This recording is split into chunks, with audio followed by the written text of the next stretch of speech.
Thalassery railway സ്റ്റേഷന്റെ രണ്ടാം പ്ലാറ്റ്ഫോമിന് സമീപത്തെ കാട് പിടിച്ച സ്ഥലത്ത് വൻ കഞ്ചാവ് ശേഖരം ഉപേക്ഷിക്കപ്പെട്ട നിലയിൽ 3 കിലോ 600 ഗ്രാം കഞ്ചാവാണ് ബാഗിൽ കണ്ടെത്തിയത്.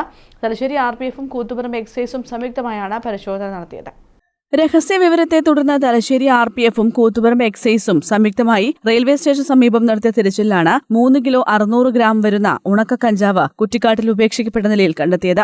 റെയിൽവേ സ്റ്റേഷനിലെ രണ്ടാം പ്ലാറ്റ്ഫോമിന് സമീപത്തെ കാട് പിടിച്ച സ്ഥലത്ത് ഷോൾഡർ ബാഗിലാക്കി ഉപേക്ഷിച്ച നിലയിലായിരുന്നു കഞ്ചാവ്. ട്രെയിനിൽ കടത്തിക്കൊണ്ടുവരുന്ന ലഹരി വസ്തുക്കൾ പ്ലാറ്റ്ഫോമിലെ പരിശോധനയിൽ പിടിക്കപ്പെടാതിരിക്കാൻ സ്റ്റേഷന് സമീപത്തെ കുറ്റിക്കാട്ടിൽ ഉപേക്ഷിക്കുന്നത് പതിവാണെന്നും വരും ദിവസങ്ങളിൽ പരിശോധന കർശനമാക്കുമെന്നും എക്സൈസ് ഇൻസ്പെക്ടർ P. ഷിംന പറഞ്ഞു. സർക്കിൾ ഓഫീസും അതുപോലെ RPFും ചേർന്നിട്ടുള്ള സംയുക്തമായ പരിശോധനയിലാണ് പ്രതിയില്ലാത്ത രീതിയിൽ നമുക്ക് 3 കിലോ 600 ഗ്രാം കഞ്ചാവ് ലഭിച്ചത്. തീർച്ചയായിട്ടും കഞ്ചാവിനെതിരെ RPFും കൂടെ ചേർന്നിട്ട് നമ്മൾ ശക്തമായ പരിശോധന നടത്തുകയും മുന്നോട്ട് അതുമായിട്ട് ബന്ധപ്പെട്ട കാര്യങ്ങൾ ചെയ്യുന്നതുമാണ്.